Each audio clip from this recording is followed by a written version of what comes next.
What we got here is a 1949 Cub that I rescued from a field about 15 years ago.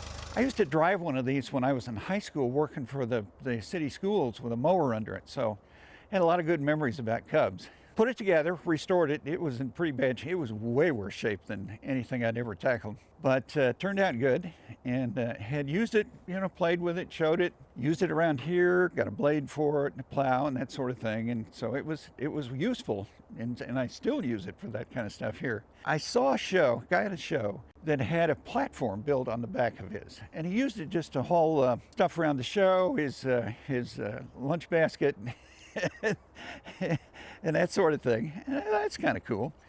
And I realized that with that platform back there, I could stand on the back of it, and I could reach over a kid, and I could steer it if I had to.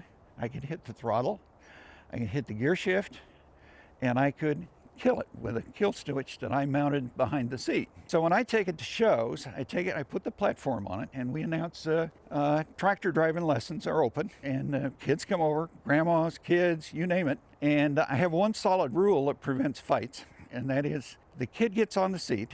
If he can set his rear in the seat and take his left foot and push the clutch down all the way, you're qualified. I'll have it running, slow idle, put it in low with the kid's foot all the way down on the clutch, and then say, okay, let up easy, and some do and some don't. But in this thing in low gear, it doesn't matter. I've never been thrown off the back by that. And then let them drive it. They can steer it, they can go anywhere they want to, and I can always grab the steering wheel and adjust it if I have to. I can kill it if they're about to run over grandma, but kids love it, and they'll come back to our show year after year to come back and drive the tractor.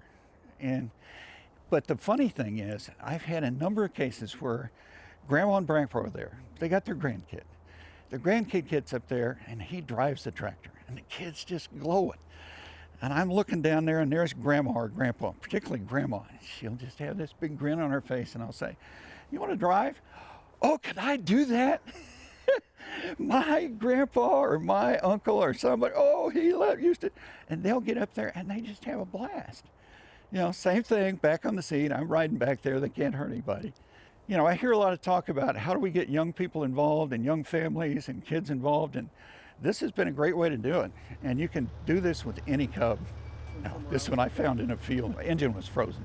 I had to totally dismantle it to get it going. Didn't have the block rebound, but I had to have the crankshaft completely reground. And a funny story there is I took it to a local machine shop. It's a little crankshaft about a foot long with 4 throws. Gave them the specs, and they ground it, and I went to pick it up, and there's 5 guys at the counter when I went to pick it up. And they said, okay, we just want to know what the hell this came off of. We've never seen a crankshaft that small. But anyway, then put it back together, ground valves. But it had all the wheel bearings and everything else I had to go through because it had been worked really hard. But came back together, and parts are easy to come by.